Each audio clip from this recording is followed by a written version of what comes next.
ये है दुनिया की सबसे ताकतवर कंपनी जो तकरीबन पूरी दुनिया को कंट्रोल करती है। अमेरिका के सारे बड़े बैंक्स, तकरीबन सारी बड़ी फार्मास्यूटिकल कंपनीज, सारा मेन स्ट्रीम मीडिया और पूरी दुनिया का 10% ट्रेडेड स्टॉक इस एक कंपनी की ओनरशिप में है। 2022 में इस कंपनी के पास $15 ट्रिलियन के एसेट्स थे, जो पूरे अमेरिका के जीडीपी का 70% बनता है। ये कंपनी इतनी पावरफुल हो चुकी थी कि अब दुनिया की टॉप गवर्नमेंट्स भी इसकी मर्जी के बगैर फैसले नहीं कर सकती। बल्कि अगर मैं ये कहूँ कि इस वक्त होने वाली तमाम जंगों और इकोनॉमिक क्राइसिस में इस कंपनी का कहीं न कहीं हाथ है, तो ये गलत नहीं होगा। लेकिन आपने इससे पहले शायद इस कंपनी का नाम भी नहीं सुना होगा, और उसकी एक बहुत बड़ी वजह है जो इस वीडियो में आगे चलकर आपको बिल्कुल क्लियर हो जाएगी। और ये भी कि कैसे एक कंपनी अब पूरी दुनिया को अपने कंट्रोल में लेने जा रही है, जिसके कॉन्सिक्वेंसेस शायद इतने खतरनाक होंगे कि आप सोच भी नहीं सकते।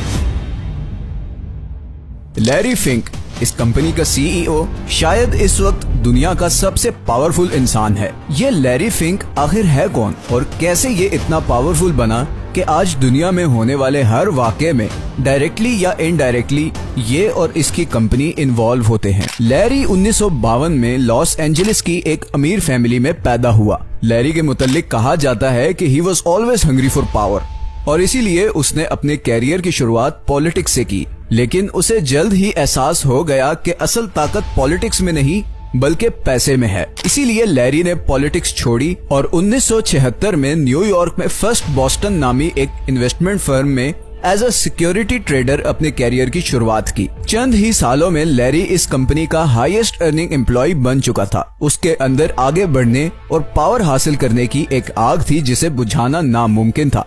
लैरी इन्वेस्टमेंट को ऐसे समझने लगा था जैसे और कोई नहीं।